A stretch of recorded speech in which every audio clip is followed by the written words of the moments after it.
Hello students! Today's video lecture is on the anatomy of the ear. So I am going to walk you through these notes, and of course we'll be using our anatomy app to learn about the new structures. So let's get started.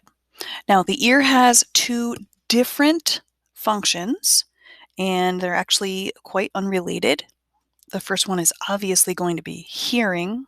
And the second one, if you've ever had an inner ear infection, you are very aware that your balance, which is called the equilibrium, is affected. So we'll talk about what parts are involved in each of these two separate functions, hearing and balance or equilibrium. Now the ear is divided into three major areas, and this is actually super easy. We call them the outer ear, middle ear, and the inner ear. Outer, middle, inner. It doesn't get any easier than that, but we need to make sure that we know where the distinction is. So the outer ear is made of essentially three parts, and 3 is going to be our magic number for the ear. It has 3 main sections, and each section has 3 major parts to it. So we're going to concentrate with the outer ear. Now, the outer ear has one main part, which is this whole section that is external. And that is what we would just normally refer to as the ear, but that particular external piece is known as the auricle or the pinna.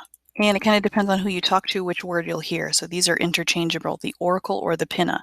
Now, there are parts, smaller parts to that, but we're going to leave it there. So this section here is the auricle or the pinna, and I'm going to go ahead and label that. The second section to the outer ear is the ear canal, and that's called the external auditory canal. Sometimes instead of auditory, you may hear acoustic. So either one of those are appropriate, the external auditory canal, and that's where you would normally potentially put your Q-tip to clean out your ear canal. Now, what is in that canal? It's actually a skin-lined canal. So we will find some accessories in that external auditory canal that we would normally associate with the skin.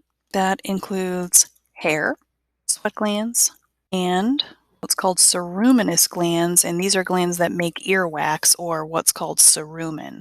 So ceruminous glands secrete cerumen or earwax. Okay, so it's kind of a gross place. We've got the little hairs that stick into the opening of the canal, and those hairs are covered with the earwax, which is supposed to trap dirt. And that earwax is supposed to make its way out the auricle or the pinna as kind of a self-cleaning mechanism. The third part to the outer ear we call the eardrum normally, but it is known as the tympanic membrane. That's the eardrum. And it is a thin sort of connective tissue, very much similar to like the skin over the top of the drum, how it's stretched over an opening. This is not any different. So if we come up to our diagram, our eardrum is right here. And I'm going to put that down here, and I'll show you that in the app in just a minute. The tympanic membrane. Okay, so the outer ear section includes the pinna or the auricle, which is this big outer ear part, the external auditory canal, which is the skin-lined opening, and then last but not least, you can see what the eardrum looks like.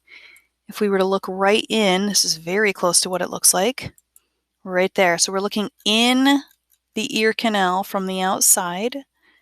Normally you would need an otoscope to do this, but there's the eardrum tympanic membrane. And it's stretched over the opening just like the top of a drum would be.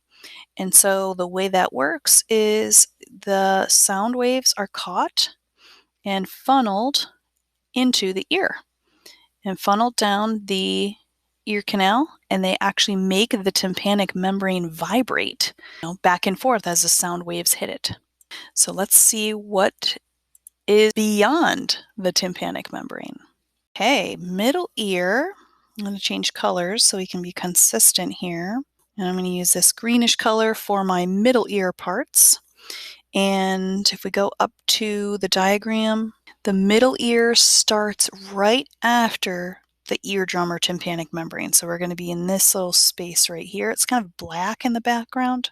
And beyond the eardrum. Beyond the tympanic membrane is a space.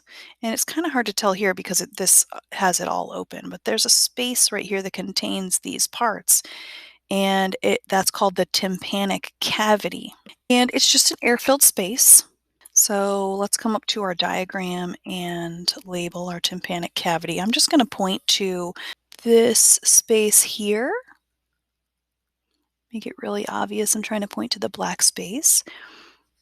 Tympanic cavity. Now, if you've ever gone underwater and you feel the pressure in your ears, or you've gone up a steep slope to a mountain or in an airplane and you felt the pressure inside your ear, the reason why there's pressure is that this air-filled space needs to be the same pressure as the outside air. When it is not, you will feel that sensation and your ears eventually will pop. And that's like air rushing in or sometimes up through this tube that goes to your throat, to equalize the pressure in your middle ear in the tympanic cavity space. So that's just this air-filled space around the structures of the middle ear. Now, in the middle ear are the three smallest bones in the entire body, and they are collectively called the auditory ossicles. And they have some fancy names, but they have these sort of weird common names. The first one's called the malleus, and it sort of looks like a mallet or a hammer, so its common name is hammer. The second one's called the incus, and I guess that looks like an anvil. Think Looney Tunes, like Roadrunner cartoon. And the last one is called the stapes, and that one looks like a stirrup. So I can see them on the image here, and I'm going to label them, but then I'll also show you in the app because you can see their shape a little better. So malleus, incus, and stapes in that order.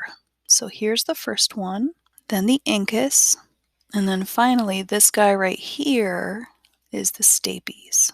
And again, I'm going to show you those in the app because it's a little easier to see than the notes. Okay, we're going to go way, way, way in.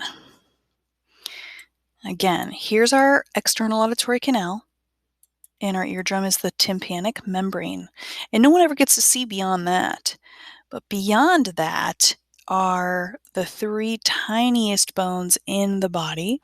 The first one is right here. It's highlighted in multiple different ways, but you can see it's got a little handle down here. And then all these parts, and that's called the malleus.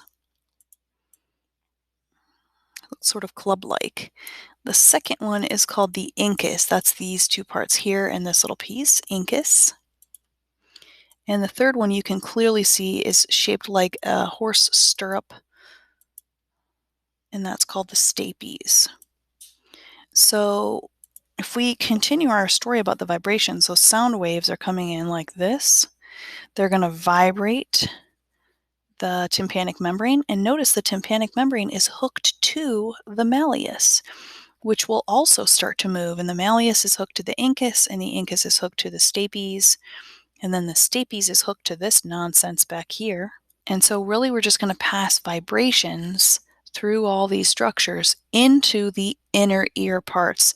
So as soon as we get past that little stirrup bone called the stapes, we're now in the inner ear. The last thing I want to mention about the middle ear before we go on to the inner ear is that the bottom of the tympanic cavity is attached to the throat. And I will show you this so you can see it in the image by a tube called the Eustachian Tube.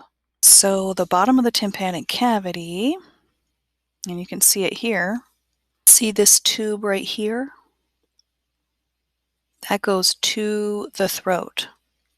And that tube is called the Eustachian Tube.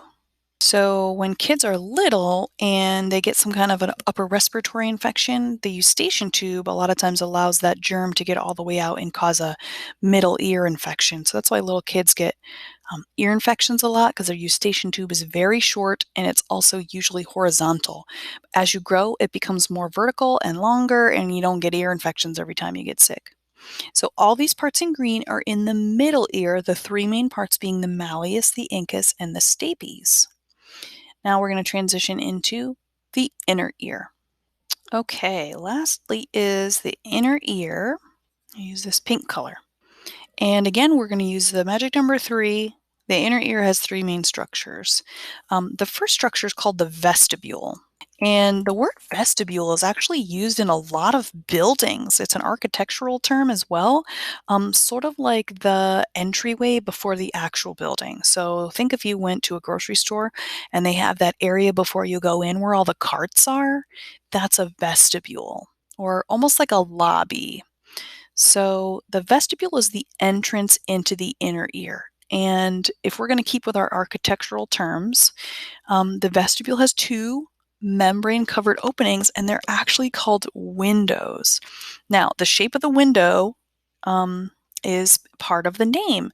So there's a structure on this lobby called the oval window, and it is actually oval in its shape.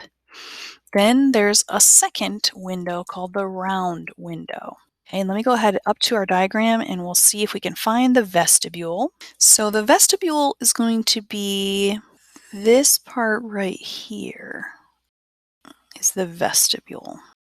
Before we get to these loops and before we get to the little snail shell looking spot is the vestibule. And I know you can't see it here, but if we take a look at the app, I'm going to choose the inner ear. And this area here is the vestibule.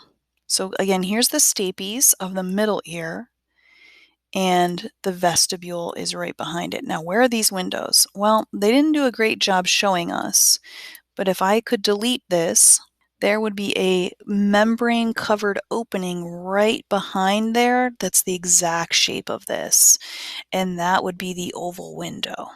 And then below that, we're going to see something very similar, except it's going to be a circular shape, and we call that the round window. So we'll see that on our review diagram. Oval window's oval, round window's round. And these are actual openings in this little bony structure, and it has a little membrane across it, like almost like cellophane or saran wrap. Okay, so the vestibule is one main part of the inner ear. The second main part is called the cochlea. And the cochlea is the hearing apparatus. That's where our hearing like neurons are located. And so I put in your notes, it contains special sensory cells called hair cells. Now, this is a little misleading because most people think it's actual hair, and it is absolutely not hair. So I drew you a little Microsoft Word picture over here. This is the cell, here's its nucleus, and here's its quote-unquote hairs, but really those hairs are super long cilia. And so that structure there is the hair cell. It really has nothing to do with hair, except it has a little cell version of hair called cilia, and these are sticking up here. Okay, so we'll work these into the scheme of how hearing works in just a little while. But the cochlea has, I read something like 16,000 cells that are called hair cells. And they're sensory cells, so they're sensitive to vibration. The third part of the inner ear are called the semicircular canals. And these are aptly named because they are semicircular shaped and they are little canals, and there's 3 of them, and they help to monitor your balance. They let you know where your body is, if you're leaning to the right, if you're leaning to the left, towards the front, towards the back. And it happens to be that there are 3 of them, one for each dimension. So what I mean by that is there's one of the canals that will monitor like left-right movements, one that will monitor forward-backward movements, and then the third will monitor like up and down movements. So that's what I mean by the 3 dimensions. So let's go up to our picture, see if we can identify these last 2 parts. So we've got a vestibule here. The snail-looking section is the cochlea. That's where the hearing happens. And although we can only see 2 of them, there should be a third kind of behind here.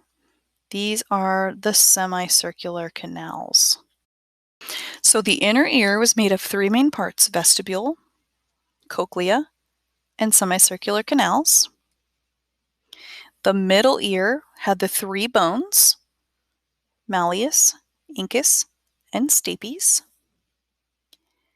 And the outer ear was made of the auricle, the earlobe part, the external auditory canal, and the tympanic membrane. So 3 main parts to the ear with 3 parts each.